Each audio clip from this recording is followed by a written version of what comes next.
City of Jacksonville Council meeting and work session on January 12th of 2024. I'll ask you all to please stand for invocation. I guess I'll give the invocation. Then remain standing for the Pledge of Allegiance. We have a special guest that will lead us in the Pledge of Allegiance. Mr. Sherry, let you know what it's time, okay? All right, let's pray. Dear gracious Heavenly Father, I want to thank you for all the many wonderful blessings you grant us here each and every day. Dear Lord, just thank you to be with this city, this state, this country, dear Lord, in these trying times, dear Lord. We know it's only through you that we'll find grace and we'll find guidance, dear Lord. So just be with us, lead us, guide us, protect us always. And it's Jesus Christ's name we pray. Amen. Amen. We have a special guest, Risden Lewis. He's a fifth grader from Kittystone, and he's going to lead us in the pledge. Attention, salute, pledge.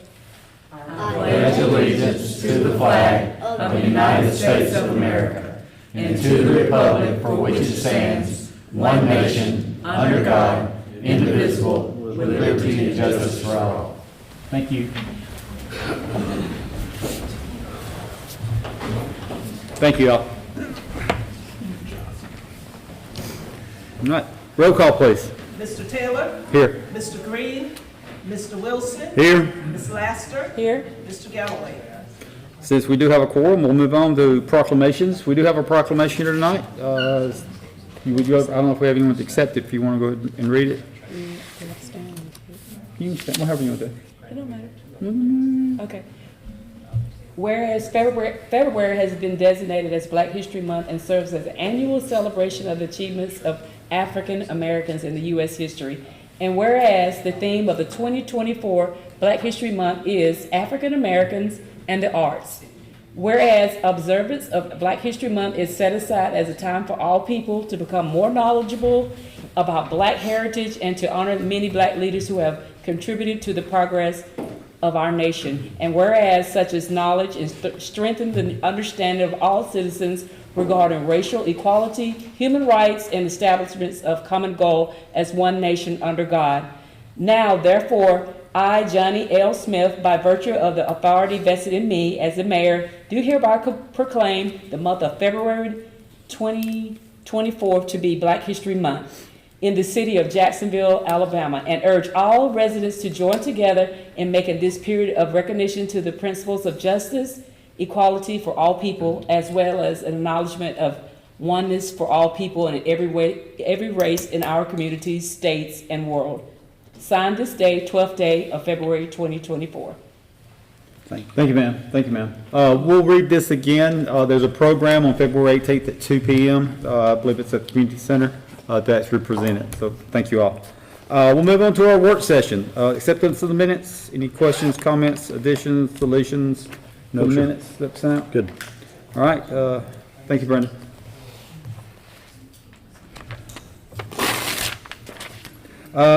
Item B is the apothecary and Josh Stearns.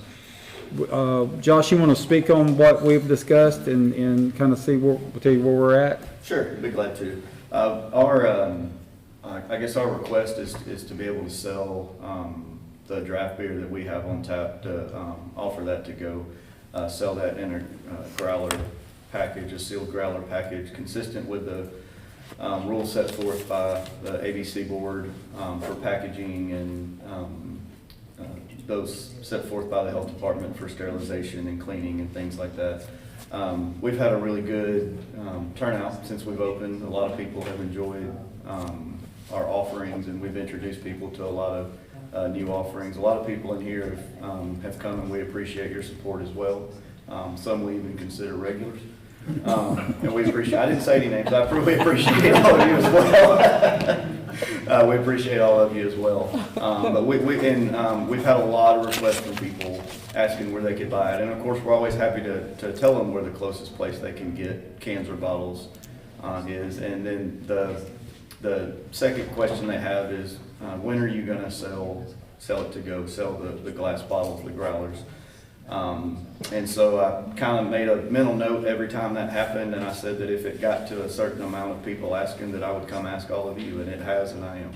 So I'm happy to answer any questions about the process and the standards and so on and so forth. But internally, we or hold ourselves to the same safety standards and practices that we do, elsewhere in our day-to-day business. So other than that, that's all I have. If you guys have any questions, I'm happy to answer them. First of all, let me make sure, if you two don't know already, you are, and correct me if I'm wrong, you are already approved for on and off premises sales through the ABC board, correct? That's correct. ABC does, they only offer kind of, I guess as a package, it's on off. You can't have one or the other. So I am approved by ABC to carry for the on off license, yes. And good. We do not have any rules, regs, reason, I think we've looked at that. I think you were a test case, so to speak. There was not a lot of other Right. entities like you, and I think that's maybe why we didn't do it in the beginning. Sure. So is there any questions? Is that on the agenda tonight? Yes. Okay. Thank you. Thank you. Appreciate you. Appreciate it.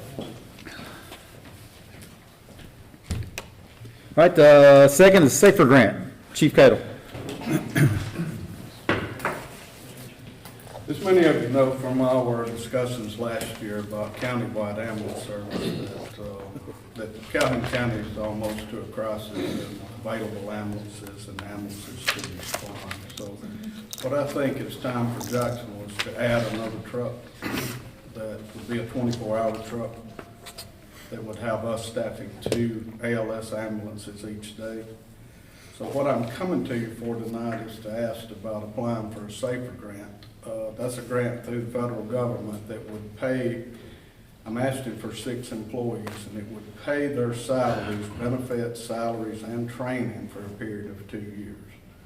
If we hire them with that grant, then we would have to agree to keep these employees an additional 3 years after the grant expires. But I think it's something we would have to do. Eventually, we're gonna have to do it out of city coffers. I think if we could get the grant, and it's not guaranteed, but if we could get the grant, I think just in salaries alone, we're looking at about $400,000 a year. And then by the time you put the training across, we'd probably save the city probably about $900,000 over the period of that grant. So I think it would be prudent use of our money if we tried for the Safer Grant to staff up and make us better and have a little more redundancy when those calls start rolling in like they did this past weekend. So Safer has changed from, I was familiar with it, so it is just 2 years It straight, used to full be salary? 5 years, they pay 100%, 90%, 70%, but now it's just a 100% for 2 years and then it ends. So basically, in 2 years, we gotta be ready. If we choose to keep it. Yeah. We're not required to keep it after 2 years? You are required to keep, if you accept the grant, then you are required to keep those employees for a minimum of 3 years after the grant expires.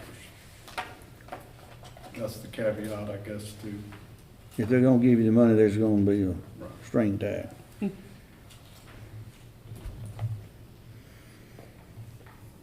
Any questions for the chief? Any That was my concerns? questions, what he just asked. You have to keep employees after. I tell you, there would be costs involved with this. It's not totally free. We would have to pay a grant writer about 5% of that total, whatever that total works out. And then the city would have a matching grant, or they would match it by 5%. So in essence, if it's a $900,000 grant, it would cost us about $90,000 to accept it.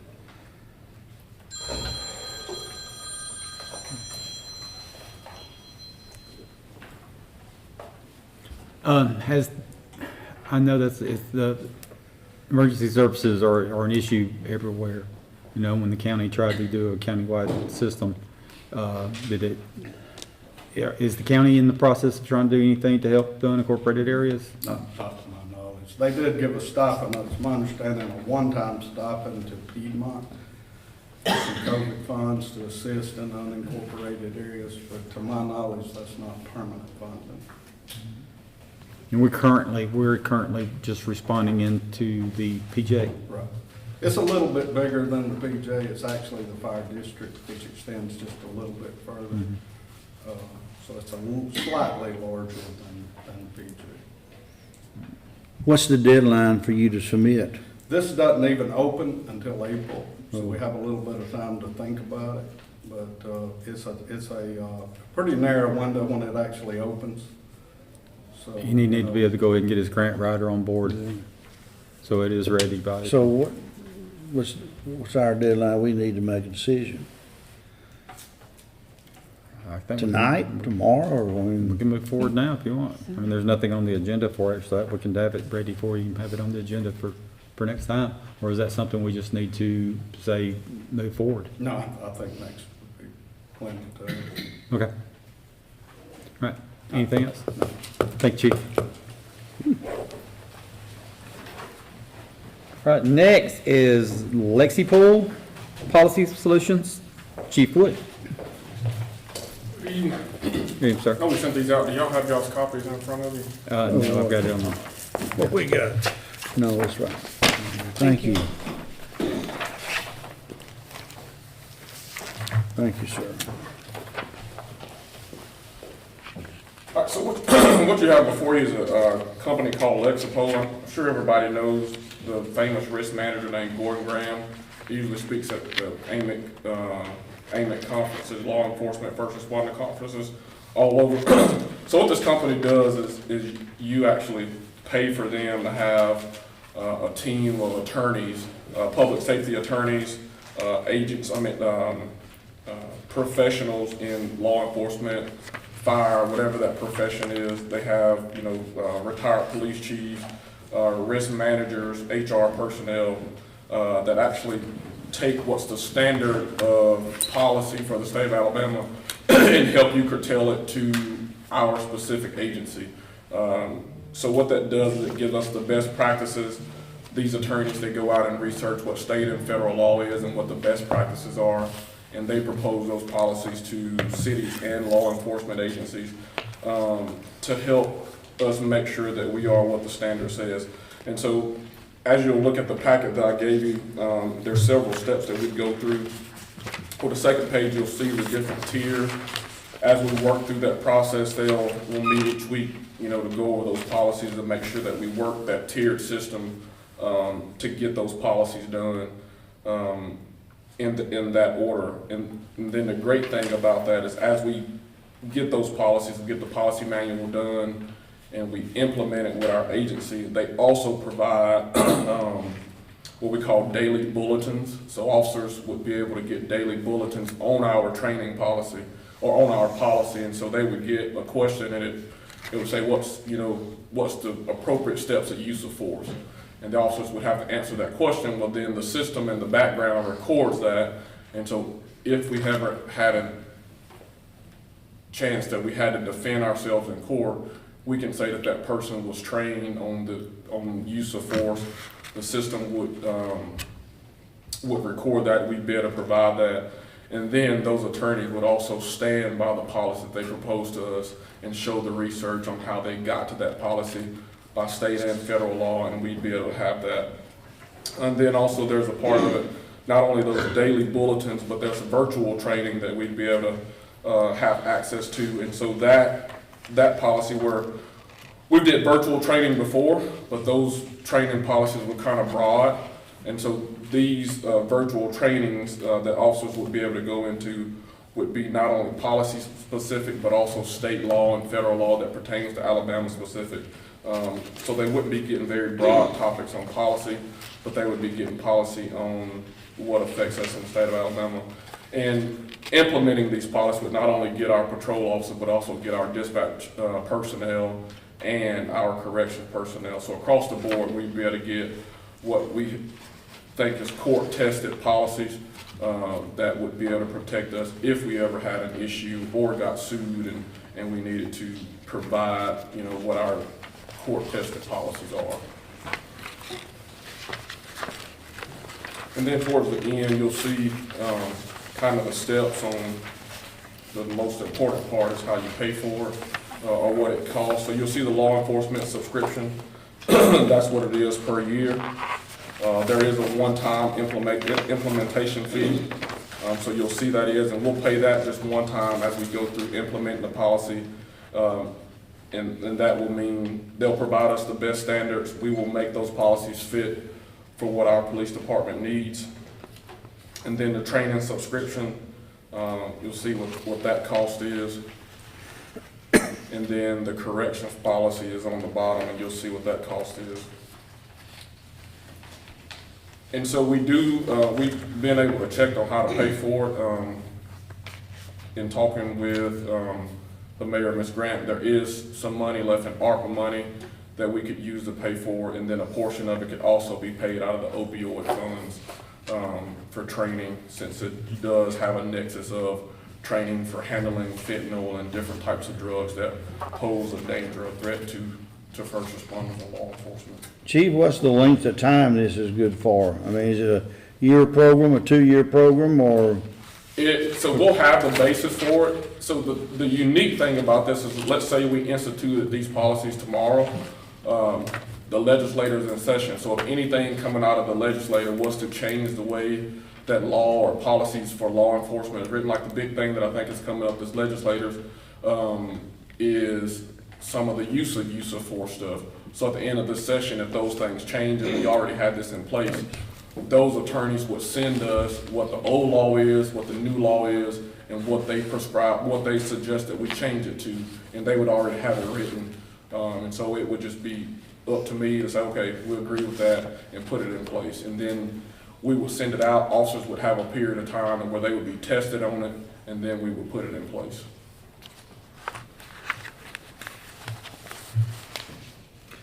In my opinion, if nothing else, it's the possible liability issues that will help keep it from running and stuff like that, having that kind of training and having the knowledge of the training and the.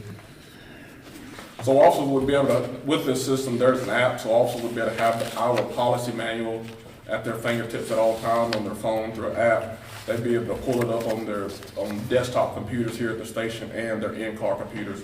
So that would really be no excuses for officers not having the policy to where they could read it, being able to test on those daily bulletins, just really having that information to be able to refer to it if they need it.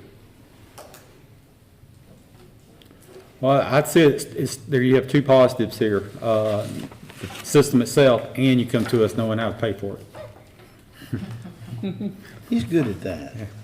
So the, Chief, if I've got this right, the first year cost, because the implementation cost is in there. Yes. It's like 40,000, Yes, over ma'am. 40. But then there's that recurring cost that's about 24, Correct. 24.2K Yes, ma'am. annually. So you've got some things now that you're paying for that will, That will drop off so there are some virtual things that we pay for that would drop off, and this is actually cheaper. The training portion of this is cheaper than what we already pay for, so we'd be saving, I think what we estimated right at about $3,000 if we go the training solution part of this as well. Anything else for the chief? Yeah. Thanks, sir. I do have one more that I talked to the mayor about. It's not on the agenda. So as you know, the city and the university partnered in putting a gate up on the bottom of Chimney Peak. And we set those hours to open up at 5 a.m. and close at 9 p.m. The question we have, and I wanted to see if you guys were willing to take it up, is right now, Parks and Rec doesn't have a ordinance that designate that parks close at a certain time. And so we have put those hours. The struggle is going to be for my folks is after 9 p.m. if we find anybody beyond the gate, how do we deal with them? And so I wanted to see if that was something that you guys were willing to look at on doing an ordinance that designates parks being closed at a certain time, or how do we deal with those folks that are behind the gate after 9 p.m. when we have signaled that it's closed. You know, because the city's policy is per se a rule and not necessarily law, then I think we will have some issues if we don't have anything to back that up, if people are behind that gate. And Richard and I kind of talked earlier, and I think he has some opinions on. Is that property our property or GSU property? We own the road, so I think that would have to be, Chief Barton and I talked, that would probably have to be an MOU with the city and JSU designating the property at the top of Chimney Peak as a park. And then I think it will fall up under our ordinance if we decide to do something that says that parks can only be open at a certain time, or whatever that language is. So Richard, what you have comments? No, we talked, if you pass an ordinance, then the public is on notice that that's the rules, that's the law. They're presumed to know that because you've adopted an ordinance. Absent an ordinance, I brought up the issue of signage. I understand it's a pretty big piece of real estate, and I'm not sure, I don't know that signage is practical, but I don't know the terrain either. I understand that City Road, JSU property, and there may be some other parcels that are served, or on the other side of that gate, as it were. And those folks, I think it may be appropriate to communicate with them that, and get their assurance that they won't give anybody permission to be on the property after 9 p.m. without notifying us, or to make it a blanket coverage. But people are entitled to notice before they're charged with a crime of trespassing. And an ordinance would be appropriate, and if not an ordinance, then I think, and there's signs up there on the gate, but as I understand, again, I'm not familiar with it, it's not fenced, and it's there, one could access that property other than just through that gate, so. And it may be 1 in a million, you may not be it may very well be that anybody you catch up there, their car is gonna be parked right there when you catch it, most likely. Well, I assumed there'd be some fine tuning there. I think, I don't remember who I discussed it with early on. Maybe as we look into this and as this grows and we do some of the maintenance and clear the area up, allow some of the other special groups, the stargazers, to come in and use it after certain hours, as long as they're willing to sign some kind of documentation that are responsible for the care and maintenance of it. So there's other little things I'd like us to discuss once we get to that point, but I think as long as we get with us and JSU and work together on that, I think we can do that. Yes, sir. There you go. No, my question was gonna be about care and maintenance, since it is Jack State. Are they gonna be, that needs to be in the discussion, because that's my point. Okay. How about you? You good? I'm good. All right, Chief. Thank you. All right, now we got building and planning fees. Josh and Mark.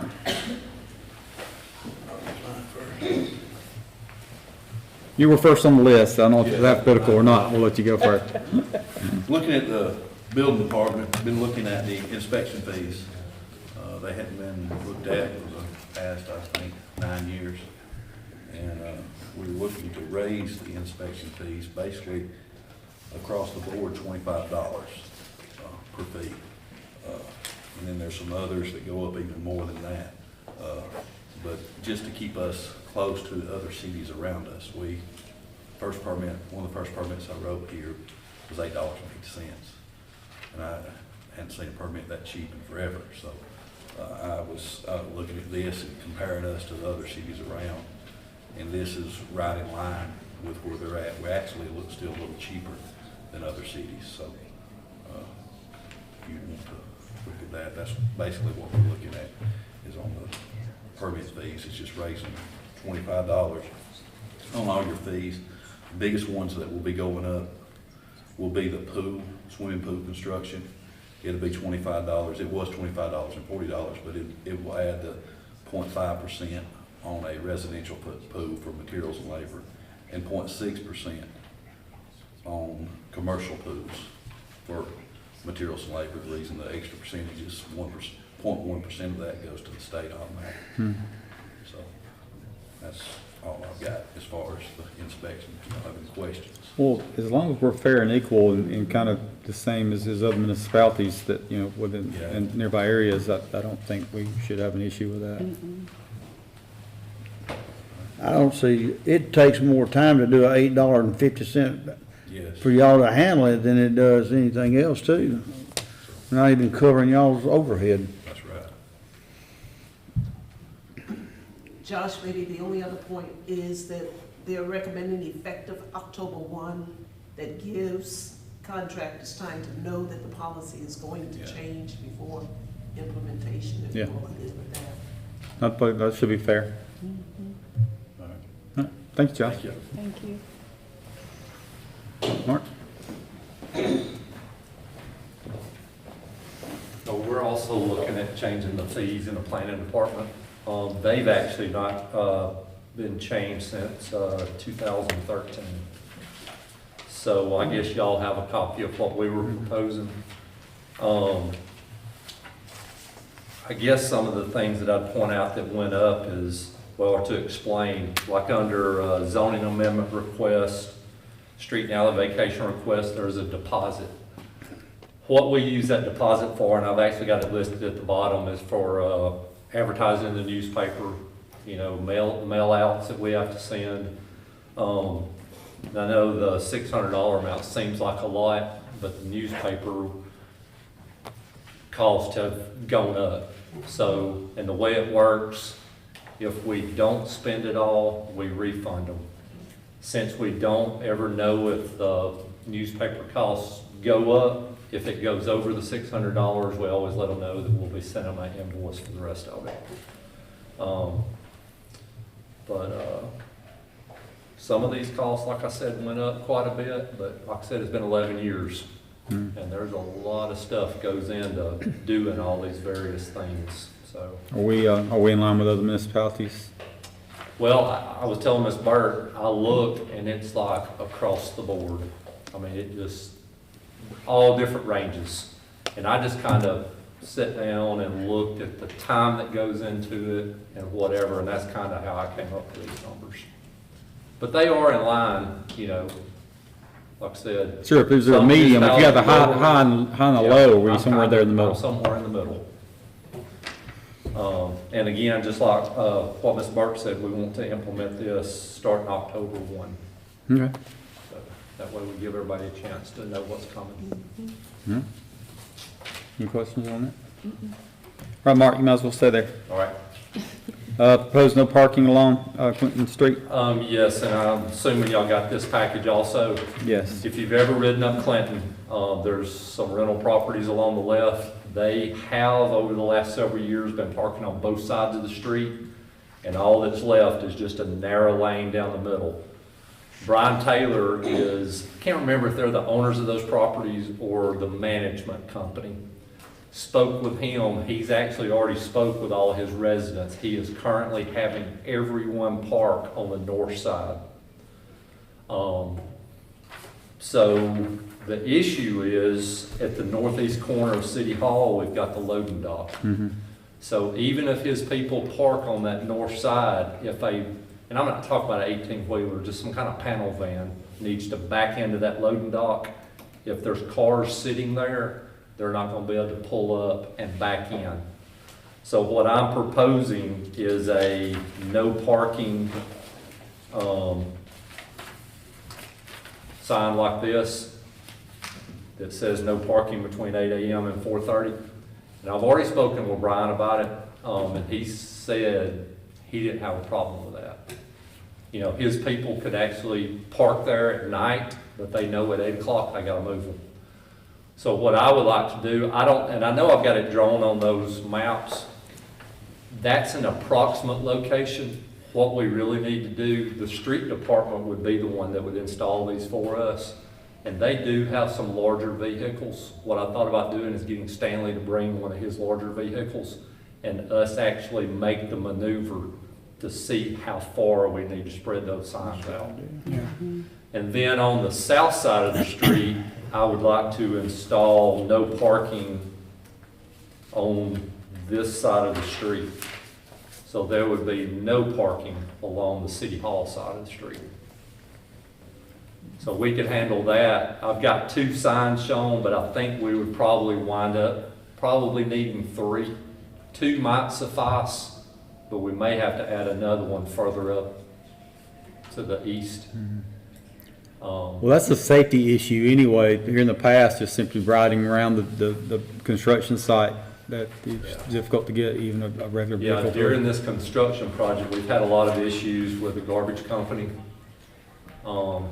trying to pick up the trash cans for those rental properties there. And I'll go ahead and say what Brian Taylor has asked, since they're gonna be parking on the north side and we're gonna have no parking on the south side, they would like to be able to put their garbage cans just east of our loading dock along the curb.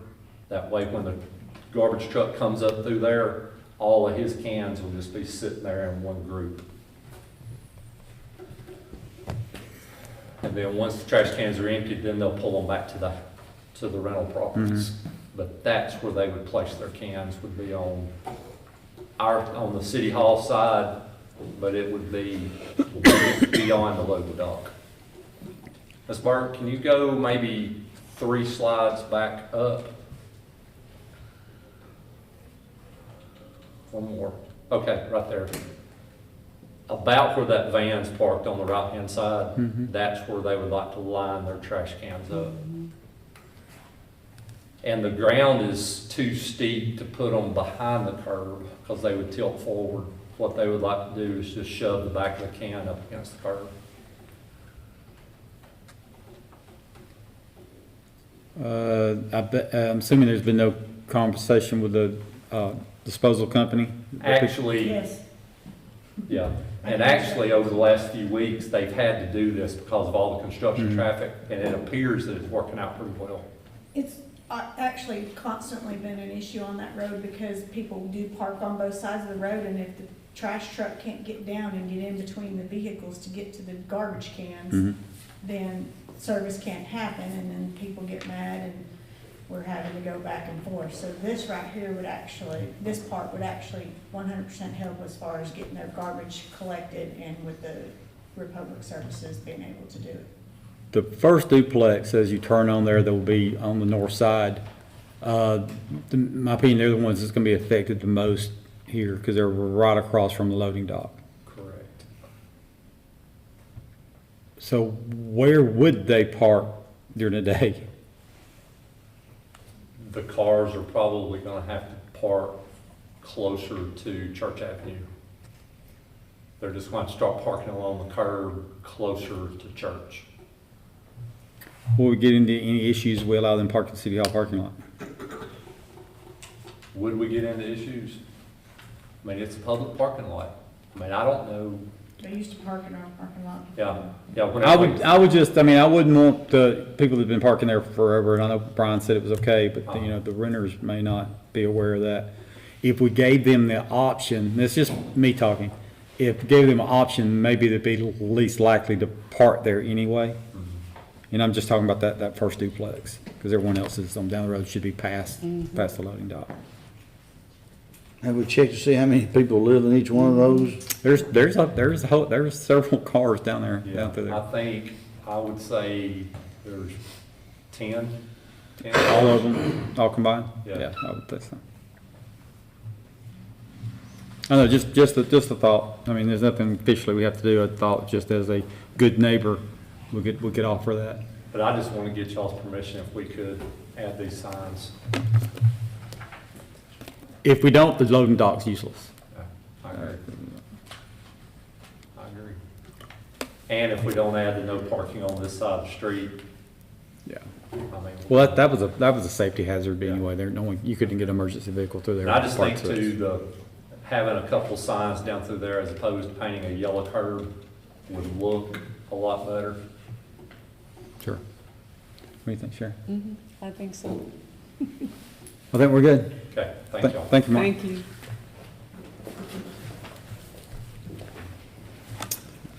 Next item is the mobile restroom trailer graphics. I did have a brief discussion with Brenda, and I think there was some concerns about what size and what type of graph it needed to be. And I think from what I was told, that it can be any size, they just need something. All they need is the picture, and then they can put it to. They can make it whatever size. So, since there are only 3 of us, do you want just a simple city logo? Do you just want something, do you want Jacksonville red? I mean, what? I don't think the logo, Yeah. the seal on all 4 sides. I think we're only doing it on 2 sides. Two. You only get 2? Well, that's the 2 large sides, isn't it? Just a seal. Yeah. I mean, and everyone will know it's a restroom trailer. Yeah. personally, I like the idea of the seal. Okay. Me too. Keep it simple. I'll second. Then we could put the mayor's picture on each end. Yeah. We were gonna name it after him. We're gonna, well, I mean, Johnny's John. We could put it on the top, Mayor. We'll put your picture on the top where nobody can see unless they're up there. All right, any other discussion on that? My comments. All right. Next is a revenue discussion. Terry Wilson. Thank you, sir. Several months ago, we were chosen and challenged to look at different ways for the city to increase its revenue. The first part and the most important part was what we did and what we reviewed was to keep it from being a hardship on people buying their groceries and everything else. That's the furthest thing that the committee is looking at, is looking at giving revenue that wouldn't directly impact everybody every day. So we have met, we have talked, both chiefs, myself, Bert, and Andy. We've met several times and just kind of talked about what we could do. We had the Chamber of Commerce lady come up and talk to us about increasing our lodging tax. We're at, 6% now, and we're proposing to increase it 2%, okay? And the next part we want to do is we want to put a $2 per night safety tax or municipal safety tax, however we decide to word it, on each room that would go to the fire department and the police department. We recommend, and I think everybody has gotten a copy of it, and we would like to see hopefully next week our next meeting in 2 weeks that we could go ahead and approve the ordinance. But a lot of thought went into it, a lot of analyzing, and this is not anything that's going to really impact anybody in this town unless somebody has a problem with their house and they have to stay in the hotel. This is from out of town people, so this keeps it centrally located as far as trying to protect the citizens of Jacksonville. So, and that's said, that was our main goal, was to make sure we can increase it's kind of like these other increases. Things have been that way for a long time. We need to make sure our cost and our officers and fire department, their overhead, that the people that work there do not, everything goes up on them. How are we going to help keep them on the force if we don't look at ways to get other parts of the revenue? So we're going to have some other ideas. I'll tell you that right now. We've got some other ideas we want to work on, because it's all about the safety. Everybody likes to come to Jacksonville because of what our police and our fire and our EMS do. So that's part one, is keep this town safe too. So just to give you an update on that, that's kind of where we stand. We think we'd like to see it passed. Well, that also, in my opinion, that helps not only the citizens here, but the visitors here. So that would be our hope there. Any questions? Anything, Shay? All right, and that should be on possibly the agenda for next. Yes, sir. Yes, sir. Thank you for your hard work. They do it. I just get in the way. 75-25 split? Really? Yeah. I question that. I question that, but they feel good about it. So I said, okay, as far as I'm concerned. I was shocked. He was feeling generous that day. Yeah. Well, he does already have a revenue stream, and so. All right, any other discussion on that? No, sir. All right, any other business? Yes, sir. Eastwood School, to let you know where we are on that now. The committee has met since the first of the year. We know about how much money we're going to be going for. I've met with Ben. We're making a brochure that will work for our grant writer to send out. For ones that we go and personally see someone, we have something to put in their hand. And we're going to formulate a committee of people to be able, I talked to Sherry, of people that can go out, that we know that can go out and ask for money, that will give us money and ask for money.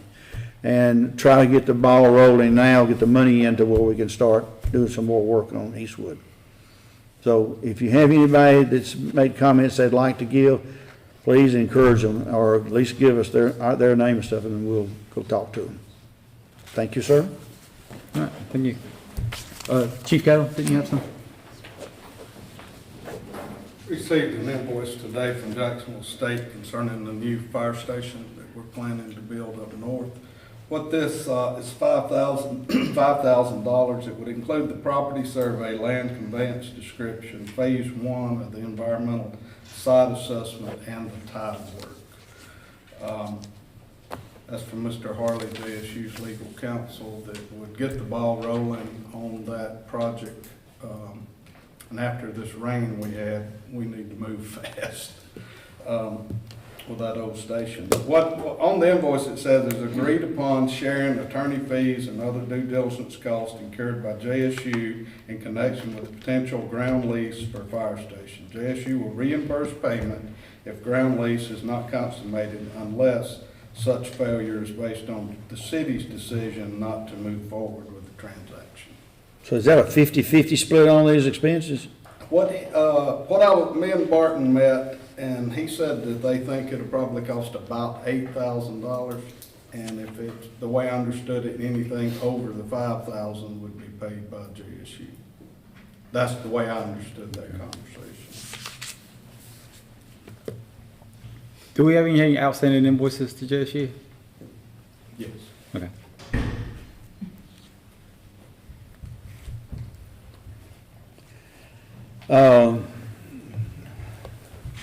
I see two sides to it, and the first side is, if we do it, we're gonna go ahead and put us in a better position for you to get the architect to start doing his thing.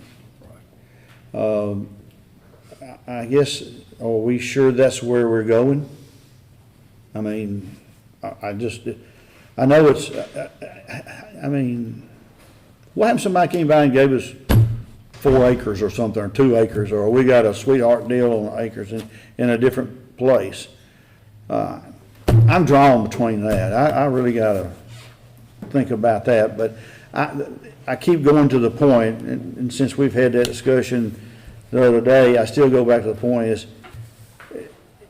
we're gonna probably have to gamble, because how much more time do we have as far as you surviving in that other fire station? And we're fixing to have to put $750,000 or whatever into it to make it just workable again, versus going ahead and paying the $5,000 and going, if that's where we're gonna put it.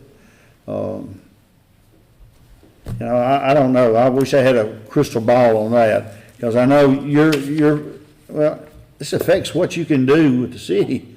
You know, you can come here and make it for about a year till it's built, but there's light at the end of the tunnel. Right now, we don't have a whole lot of light either way. We're either got a fire station that needs a lot of Band-Aids, or we need to build. But I think there's some other situations that one part says I'd rather get some other issues answered before we go 5,000. But now, you know, that's up to y'all and the mayor. Oh, we got to vote on it tonight? Is that one of the things, Mayor? No, you don't have to, but I'd like to just know what your thoughts are. I mean, it's $5,000. I can spend Right. that money, that's all approved. If I Yeah. don't want to do it, y'all are ready to do it. I think we're going to have to. I want to make y'all aware. Well, I think it's a need. Right. It's a need. You're right, it's a gamble. We don't have any kind of agreement with JSU about getting that property, except the Board of Trustees has voted to give the president power to sit down and have a conversation about it.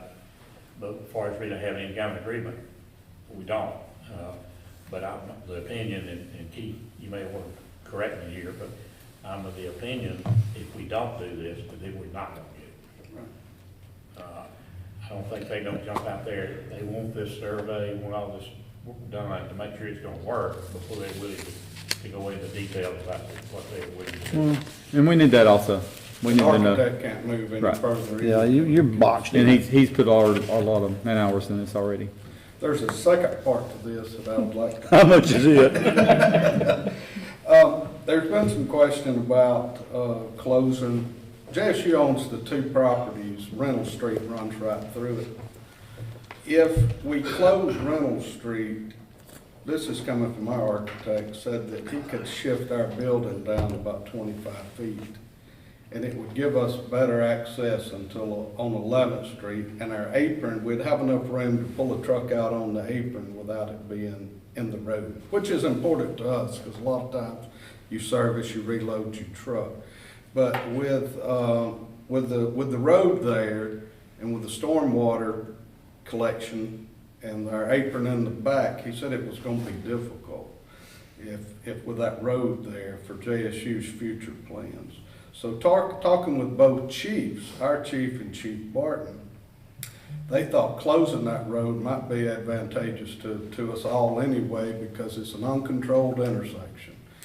We just put the new red light there. There's very little traffic when you assume Marcus on Reynolds Street anyway. Correct.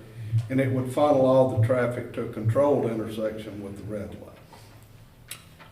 So that's something that we would like for you to, if you choose to do this project on that piece of property, is maybe look at closing that street to be able to shift the building down slightly and do away with that uncontrolled intersection. I like that idea. It was also one of the recommendations from AlDOT on the presentation that we gave a couple of weeks ago, is to close that street. That's part of the other project as well. There's no residents on Reynolds, the street that we're talking to close. I guess maybe it gets used a little bit, but it wouldn't, you'd just be about a half a block and you'd be back on, make access at the red light. That'd be fine. We don't have to close that today, but that's Yeah, something but I as we think move that's forward with that. So we okay with the mayor go ahead and writing $5,000 check? I told the mayor a couple of weeks ago, Yeah. that's a gamble we gotta take. All right.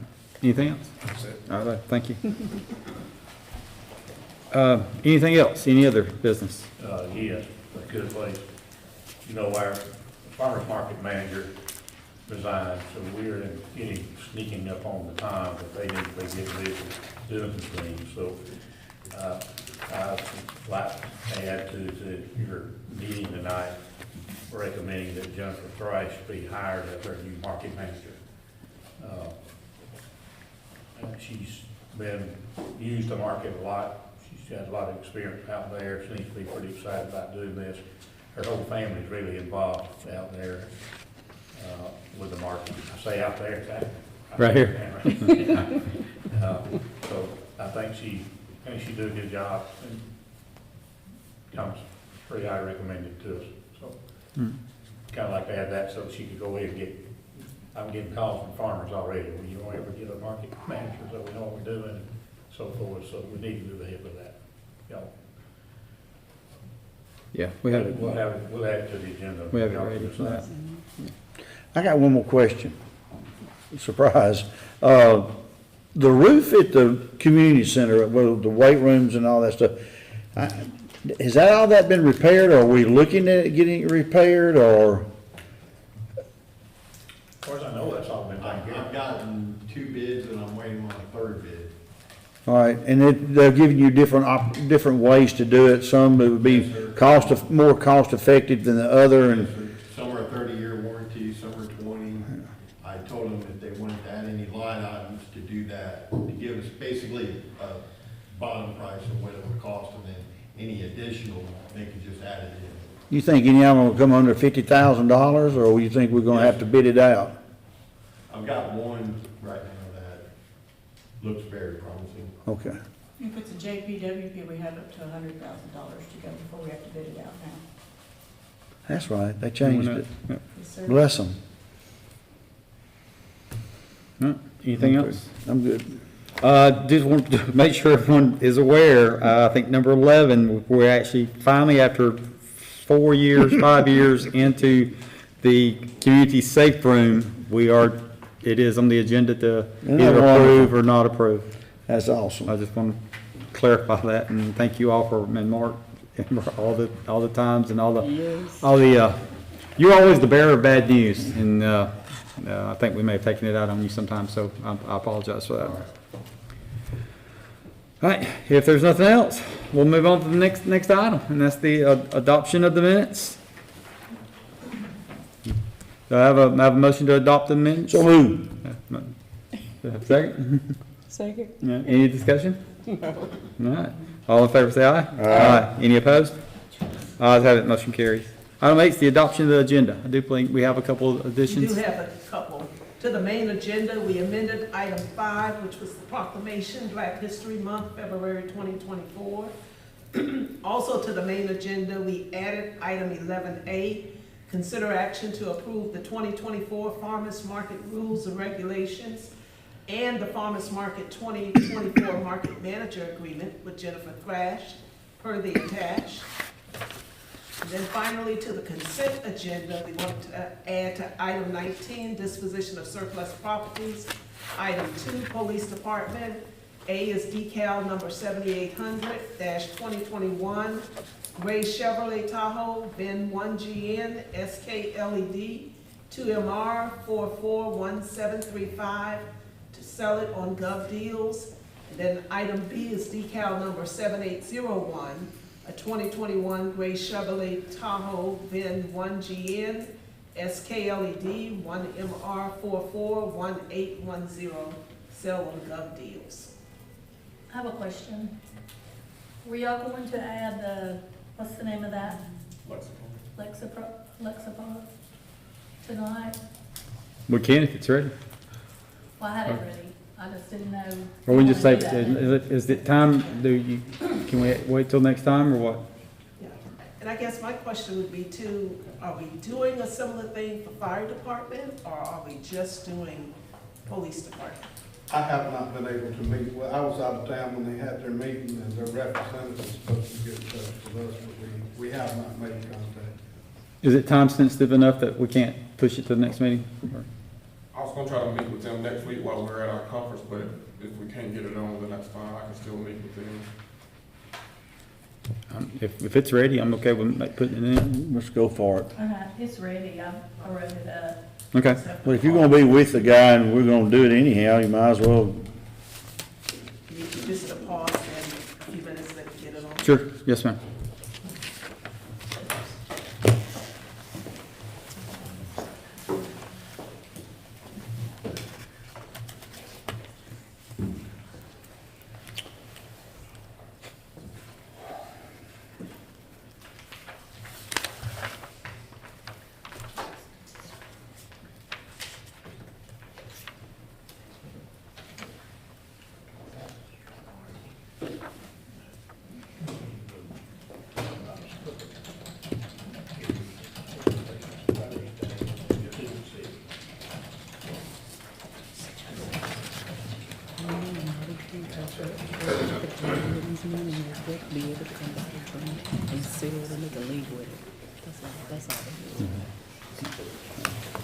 There's some of this vegetable burgers people want to start taking just give them an open container.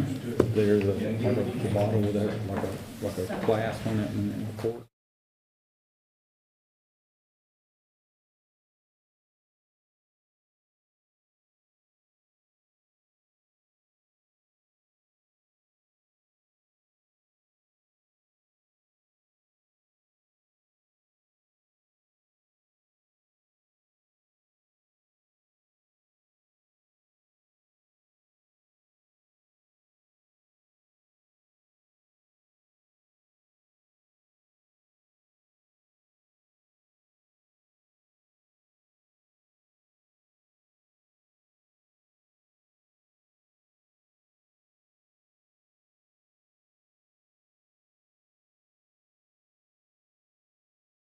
What's the next addition, So we ma'am? need to go back to the main agenda and add item 11B. Consider action to authorize the mayor to sign the agreement with Lexipol for policy management and training per the attached. All right, I do believe that's it then. I have a motion to accept the agenda as amended. So moved. Do I have a second? Second. Any discussion? Hearing none, all in favor say aye. Aye. Any opposed? Ayes have it, motion carries. Item 9 is public comments concerning any agenda item. This be your opportunity to discuss with the council or bring forth to the council your thoughts and comments.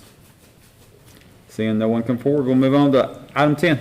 Consider action to approve the amendment to Apothecary Draft House alcoholic beverage license to include off-premises retail beer license per the attached. So moved.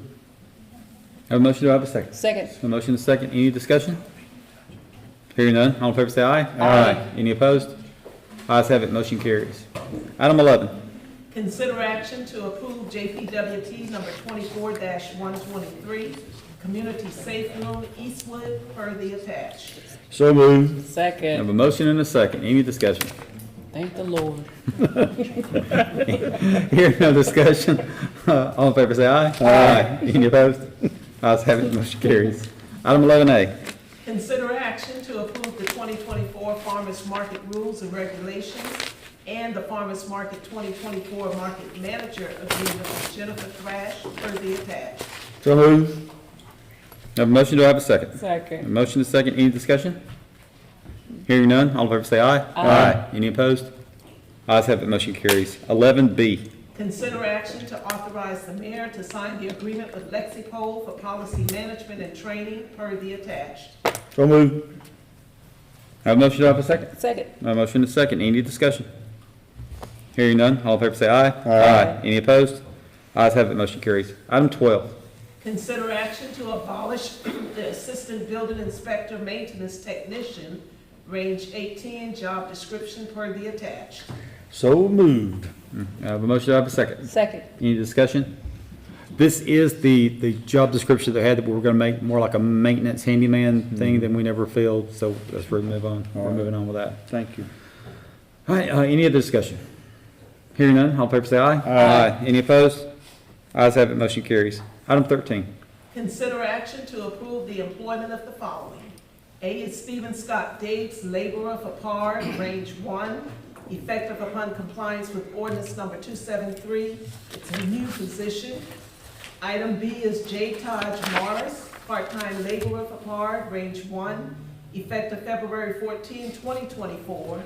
Due to the employment of Brianna Finley, Mr. Morris is currently a temporary laborer.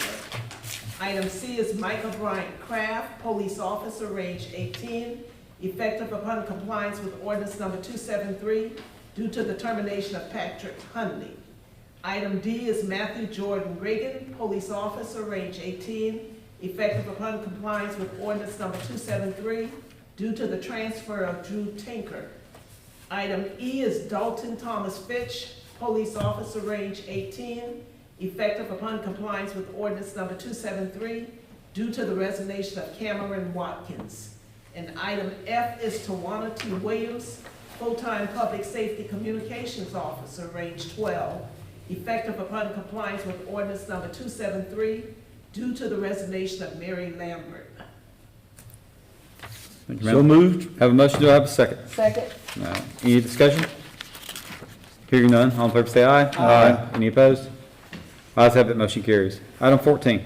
Consider action to approve the reclassification of the following: Charles Landon Huey, full-time firefighter EMT, range 11, effective February 29th, 2024, due to the retirement of Randy Childs. Mr. Huey is currently a part-time firefighter EMT. Do I have a motion? So moved. So moved. Do I have a second? I have a motion and a second. Any discussion? Hearing none, all in favor say aye. Aye. Any opposed? Ayes have it, motion carries. Consent agenda. Got a item 15. 15, I'm sorry, 15. Consider action to accept the resignation of the following: Matthew Hooper, part-time firefighter paramedic, effective February 2nd, 2024. So moved. Second. Motion and second, any discussion? Hearing none, all in favor say aye. Aye. Any opposed? Ayes have it, motion carries. Now the consent agenda. Item 16, budget amendments. Item 17, purchases over $7,500. Item 18, request to attend conference training with cost exceeding $1,000. Item 19, disposition of surplus property. And item 20, boards and committees.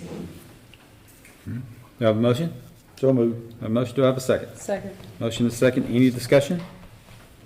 Hearing none, all in favor say aye. Aye. Any opposed? Ayes have it, motion carries. Item 21 is public comments for any general items. This will be your opportunity to come to address the council, and please state your name and address, and make sure you get with the city clerk before you leave. My name is Marita Watson. I'm 800 8th Avenue, and I just wanted to commend the city and the Jacksonville Public Library for the continuation of the Valentine's from the Hearts program. It's a valuable outreach program for our community. I used to bring my children, and we would make Valentines for those long-term residents in the area, and I still participate in this program without the kids, but I want to commend the city for continuation of this program. Thank you. Thank you, ma'am. Thank you. Thank you for all you do also. Anyone else like to address the council? Seeing no one come forward, we'll go council member remarks. Anything the council would like to say, discuss, get off their chest? Good to be here. I'd like to invite everyone to the Black History Month program on Sunday at the Community Center at 2 o'clock. We're gonna have a lot of fun and music, arts. It should be a great event, and I'd like for everybody to come. Thank you, ma'am. Thank you. Anything else? Hearing nothing else, mayor's report. Thank you. I'd like to second Chair's invitation. You know, that really is always a really good event, and especially the food.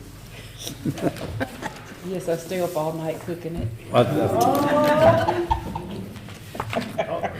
Also would remind you that Monday, February 19th is a holiday for the city, so all city offices will be closed. I know that's a really sad thing for some employees, but some events coming up. We still got a little time here. It's not till April, but be thinking about Take Pride in Jacksonville Day. We need some volunteers to help clean things up. So we need to pass the word around. Start signing some folks up to help us clean up the city. Used to get a lot done during that time. We'll remind you once again of the fact that the library now is doing the notary service. And you see those times up there, Tuesday through Friday, 9 to 5, Saturday, 9 to 3. So people looking for notary, it seems to be several places that used to do that and stopped doing it. So they kind of picked that up. And so help get that word out. I would also like to remind you too, you mentioned about, talking about the safety issue on 21 and that closing that street reminded me that hopefully you already have it on your calendar, but ALDOT has a public information, public hearing in a sense, for you to come in and talk about your concerns about what they're recommending doing on Highway 21 and on the square. They'll be doing that in this room on Thursday from 4 to 6. They will be entertaining city folks, I think, earlier than that, beginning at 2, but general public at 4 to 6. They'll have a lot of information here about what they plan to do. They'll have it laid out so you see the entire thing from the south end of the square all the way up to the mayor building, all the things we plan on doing. So particularly affects the square quite a bit, so I'm sure and you've seen the design, their final design, what they'd like to do with the square. Just like get as many people out and get their comments as we possibly can, so we'll help pass that word around. And then I think there's been some confusion about that time. I think it went out 2 to 6. So if you get a chance, maybe kind of emphasize the fact that's 4 to 6, not 2 to 6. I think that's all I have. Thank you. No, thank you, sir. Is there any other businesses to come before the council? What was the date of that? Thursday. This Thursday. Anything else? Seeing doesn't come forward, motion to adjourn? So moved. Have a motion, do I have a second? Second. Motion is second. Any discussion? Hearing none, all in favor say aye. Aye. Any opposed? Ayes have it, motion carries. Thank you all for being here. Have a safe evening.